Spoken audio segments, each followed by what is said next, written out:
What up, YouTube? It's your boy, Game Master Pandora, and I already hate myself for saying that. It should go without being said, but just in case, there are major Baldur's Gate 3 spoilers contained in this video. Recently, as part of my obsession with Baldur's Gate 3, I decided to try my hand at a solo honor run. I gave myself a few rules for the run to keep things interesting and keep myself from getting bored with doing it. So I followed these self-imposed rules. I was still allowed to recruit most of the companions, just so that I would have people to talk to in camp and I would be able to get their quest to complete, because I do like some of their quests and they're a lot of fun. However, the companions had to stay in camp unless they were needed for a quest, especially to end the quest. Like, you have to bring them along to finish it up. And only after the important battles were complete did I take them out of camp. Like, I would go back to camp to get them and bring them back and finish it up. I was not allowed to use summons, hirelings, or allies where it could be helped. If I couldn't avoid it, I would skip their turns in combat. So for example, Lae'zel on the Nautiloid, you can't avoid getting her and you can't avoid a fight with her. So I would just skip her turn. Or a certain ally at the end of the game, I would actually just keep them invisible or skip their turns. I did not use any barrelmancy. I did not use any cheeses or easy outs for certain fights, and I did not use any exploits or cheats or anything like that. I also used vanilla stuff from the game, so I like my class, my race, everything was vanilla. The only mods that you will see present in the video are like my hotbar, highlight everything on the ground, and dyes and things like that. Everything else was as it is in the game, so as not to give myself any sort of unfair advantage or anything for someone to say, well, you only got it done because you used a mod.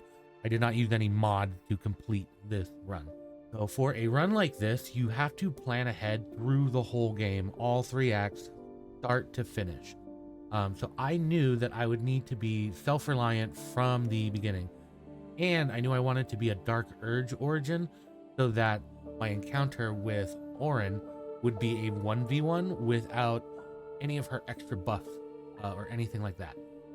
So in order to do that, I started as a half-orc war cleric so that I would have the racial resilient ability, which allows me to stabilize with 1 hit point when I'm down instead of dying once per long rest.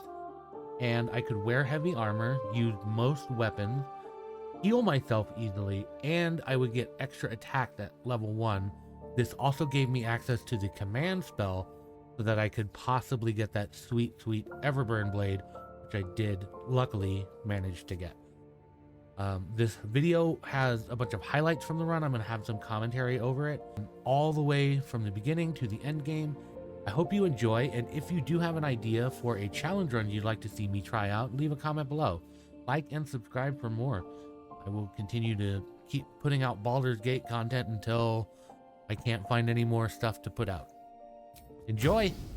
As you see here, I am no longer a cleric, and I have switched to a multi-class of Bard and Paladin.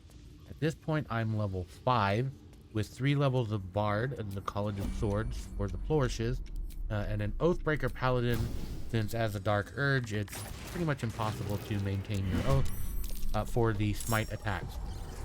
Now, this is what I would remain as for the rest of the game. I would remain as 2 levels of Paladin, and the rest were all Bard. For the Matriarch, my biggest advice is to use poison resistance, which I have from a ring that you can find in the Goblin Camp on a skeleton, and relatively high AC, which I will get from heavy armor and my defensive flourish, and using the environment to your advantage. The Matriarch will take a large amount of falling damage since she's so heavy, so when she lands on the web, you can shoot the webs out and cause her to fall. Another bit of advice is to focus on taking her out first, as her legendary triggers when you attack the other spiders and kill them. And also of note is that in Tactician and Honor difficulties, you can no longer shove her down the hole into the Underdark. Even after death, she'll just pop right back up where she last was.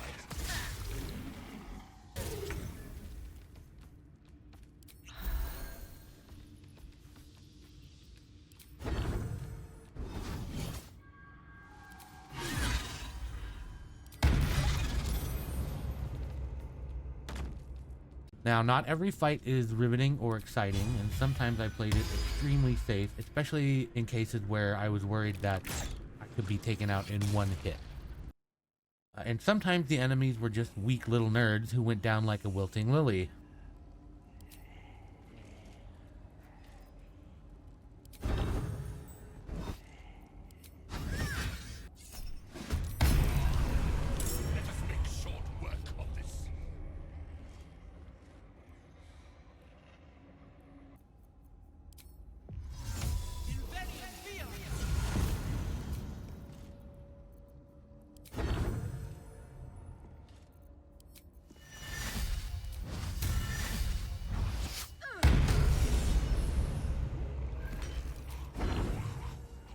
And then there's Ketherick.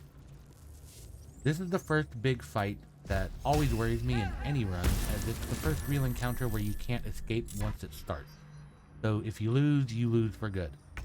I knew I'd be able to talk him out of the first phase of the fight by being a bard and having high persuasion and high charisma, but the second phase is what scares me, as that's really the difficult part. First, though, is to get rid of the jerk-ass mind flayer so I don't get dominated or stunned during the fight. Also, note, you can see here, since the Night Song has been destroyed, I do not have to worry about her. So, remember, no allies, purely solo. For the main battle, I used the Doom Hammer that you can buy in the Goblin Camp in Act 1, which gives undead disadvantage on attacks against you, and any hits also inflict Bone Chill on the recipient, which prevents them from healing for one turn. That is crucial, as Merkel can actually use the Necromites that constantly spawn throughout the fight to regain hit points. So with this weapon, that's not possible. He does, however, get a legendary action from them, which is where we will see the other strategy, which is the use of the Globe of Invulnerability scrolls to keep myself alive while I slowly tick down Merkel's health and avoid his legendary attack.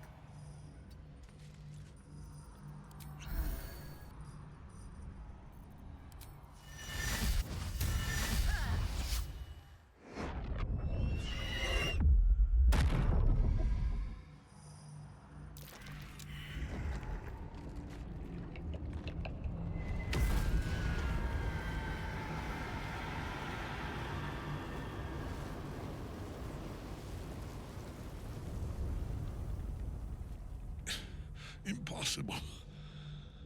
Death cannot take me. I am its master. Now on to the family reunion. Always messy, always someone getting stabbed. I personally believe that, such as fighting Aura in 1v1 is easier in Honor than in a normal fight. Fighting her 1v1 as a Dark Urge is a little easier because she does not have any of her buffs. So the biggest defense here is just having solid armor class and melee abilities.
And with that, she'll fall apart faster than a Boeing jet.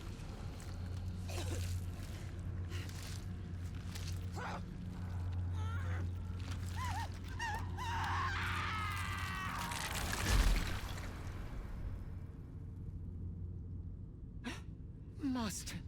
You are the chosen one. You are so full of promise. The perfect chosen.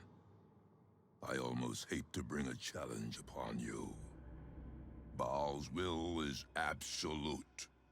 The strongest of his bloodline will be chosen. A spawn who kills a chosen must then become chosen themselves. You have done me a great service, child of murder. In eliminating Arin, you have cleared the way for me. With your death, I will prove myself anew.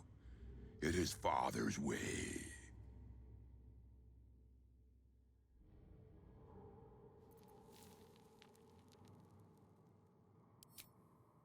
My aching bones in this husk still feel every spark of pain from the crystalline moment of my first death in the temple. Let us die, chosen, as only Baalspawn can.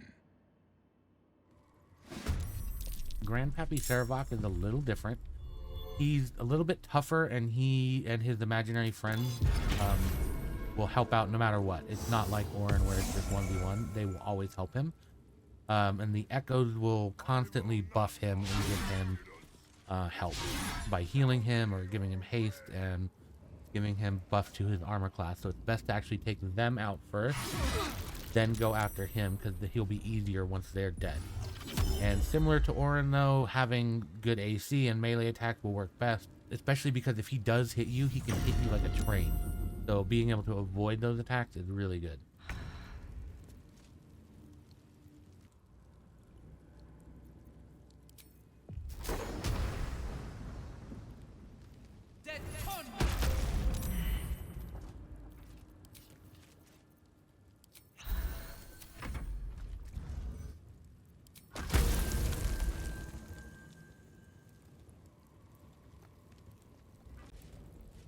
Now we have the House of Grief, which, since the Night Song is dead, it could have been easier by bringing Shadowheart along, and doing so, about half of the Sharans here will join your fight as allies, but we're doing a silly little challenge, so we break in solo by ourselves and just murder everybody. One thing that will make this fight a little bit easier is you can get a ring in the Thorm Morgue in Act 2, or a helmet that you can find in the House of Hope in Act 3 that both will make you immune to blindness. They will use that a lot in this fight. This is also the first time I ever tried a certain tactic in this fight with a big wall of fire. Some people would consider that a cheese, or kind of like a cheat, but in my humble and extremely obviously biased opinion, since I'm not abusing any sort of mechanical exploit or unintended use of something, I don't think it's really anything cheesy or cheating. But regardless, let's enjoy the destruction. No hesitation.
And here we are in the House of Hope.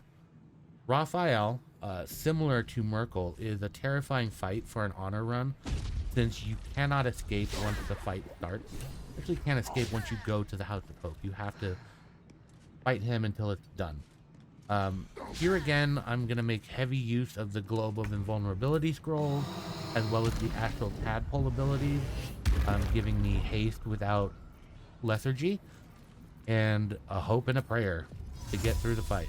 Well, not hope. Again, no allies are allowed, so sadly, hope was left behind. I also make taking out the pillars a priority at the beginning of the fight to keep Raphael from healing and using too many special abilities early on. And then it's just a matter of tanking everything until it's just you and Raphael until the end.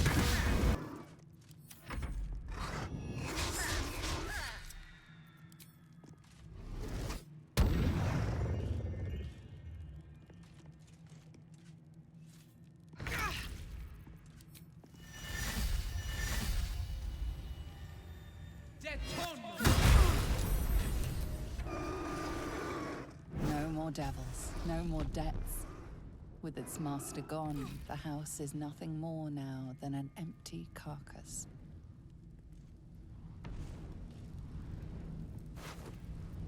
And then we will have the strongest armor in the game, which will definitely come in handy.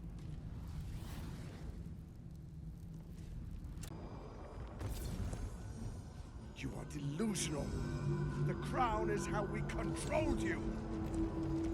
I respected Baal's child once, but not you, Gortash. I allowed you to control me, as long as it suited my purpose. You have played your part. The next order to be given is mine, and it is this. Die. And now here we are, ready for the end game. Now here I did ally with Gortash, as it made sense to me story-wise as a Dark Urge, and it does make the end game a little bit quicker. Also, a fun note, you can use Speak with Dead on Gortash and actually end up talking to someone else besides him. You seek Gortash. His soul is already suffering at my hands. That is the fate of all those who fail me.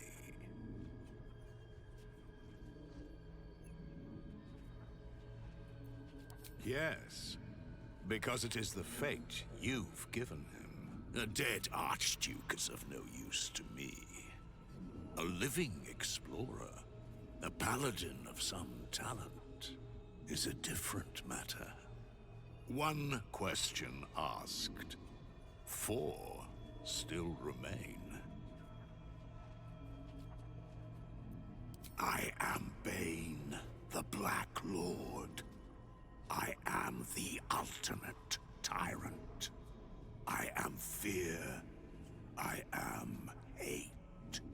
And you are the dagger that bled Merkel's favored. You are the thorns that prick at my sides. Yet you are proof that still I will rise, and Baal and Merkel will yield.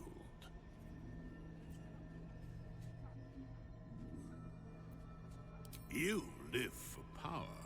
You have proven it with every fallen foe, every chest opened, every skill claimed. As long as mortals and immortals vie for sharper blades and louder voices, I am strengthened. So it is for Baal and Merkel, and so it is for you. You make me eternal.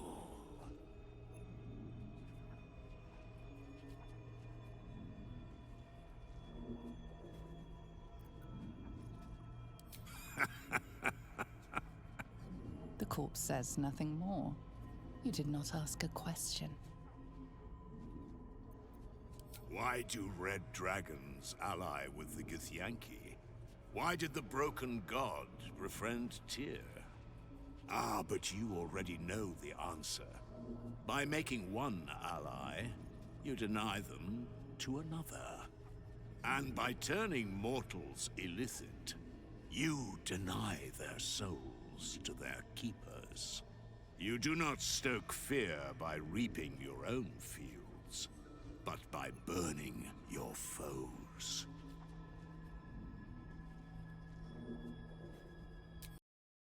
In the end game run, you have 2 courses you can take as well. You can go through the High Hall courtyard or underneath in the sewers.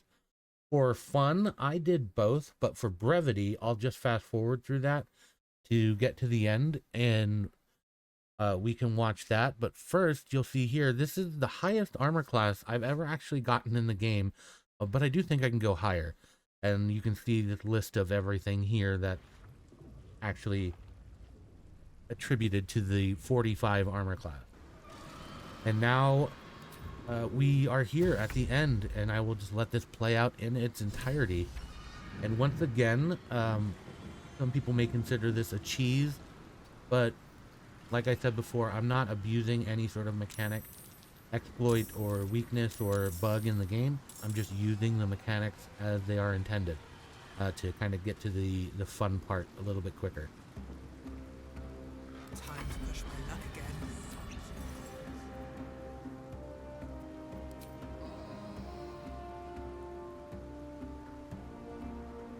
That should work.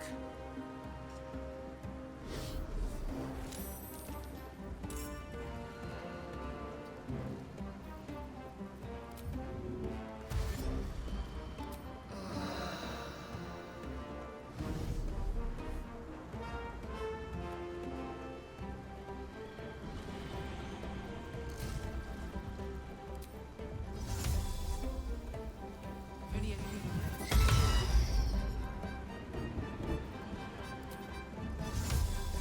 Only anything.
You feel it. A sudden shift. The brain is weakening. Its grasp of itself slipping. This is your chance.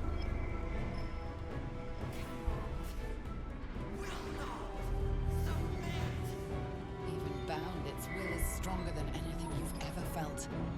The chains shake, threatening to break at any moment. This is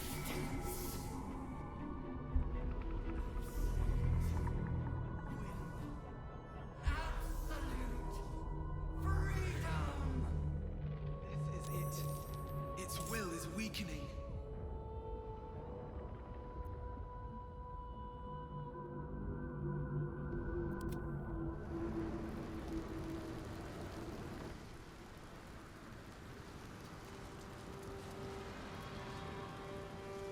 Its will is weakening. The brain is almost defeated.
choice but to keep going.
At last, it is subdued.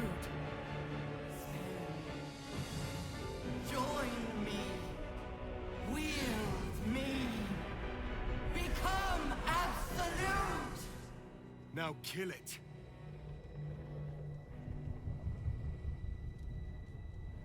You glimpse the lifelong destiny promised by your father. Enslave, dominate, ruin. In your father's name, you must seize your rightful claim to the brain, not destroy it. If you do not, then he will flay and shred your mind, so it cannot even comprehend the horrors he will plague you with.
In Baal's name.